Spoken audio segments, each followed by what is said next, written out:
ಕರಾವಳಿ ಭಾಗದಲ್ಲಿ ಕಲ್ಲು ಏಡಿಗೆ ಉತ್ತಮ ಬೇಡಿಕೆ ಇದ್ದು ಇವುಗಳ ಸಾಕಾಣಿಕೆ ಮತ್ತು ಮಾರಾಟದಿಂದ ಉತ್ತಮ ಲಾಭವನ್ನ ಗಳಿಸಬಹುದಾಗಿದೆ.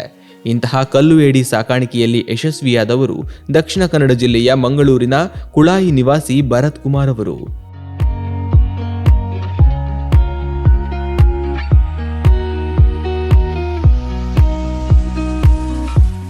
ಮಂಗಳೂರಿನ ಟ್ರಾಲ್ ಬೋಟ್ ಮಾಲಕರಾಗಿರುವ ಇವರು ರೀಸರ್ಕ್ಯುಲೇಟಿಂಗ್ ಅಕ್ವಾಕಲ್ಚರ್ ಸಿಸ್ಟಮ್ RAS ಬಳಸಿಕೊಂಡು ಮಡ್ ಏಡಿಗಳ ಸಾಕಾಣಿಕೆಯಲ್ಲಿ ತೊಡಗಿಕೊಂಡಿದ್ದಾರೆ.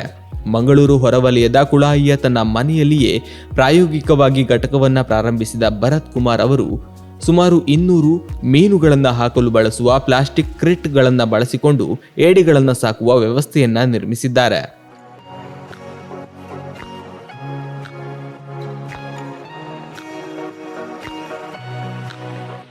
ಸ್ವಯಂಚಾಲಿತ ಫಿಲ್ಟರೇಷನ್ ಹೊಂದಿರುವ RAS ವಿಧಾನವು ವರ್ಷಪೂರ್ತಿ ಉತ್ಪಾದನೆಯನ್ನ ಮಾಡಲು ಸಹಕಾರಿಯಾಗುತ್ತದೆ.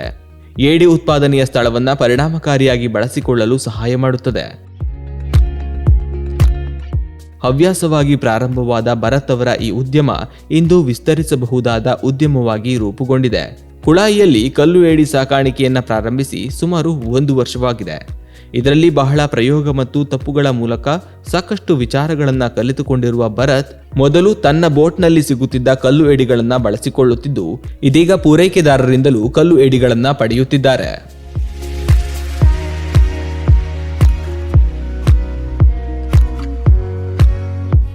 ಕಲ್ಲು ಏಡಿಗಳು ಹೆಚ್ಚಾಗಿ ಉಷ್ಣವಲಯದ ಮ್ಯಾಂಗ್ರೋವ್ ಪ್ರದೇಶಗಳು ಹಾಗೂ ನದಿಯ ಹಿನ್ನೀರಿನ ಜಾಗದಲ್ಲಿ ಸಾಮಾನ್ಯವಾಗಿ ಕಂಡುಬರುತ್ತವೆ.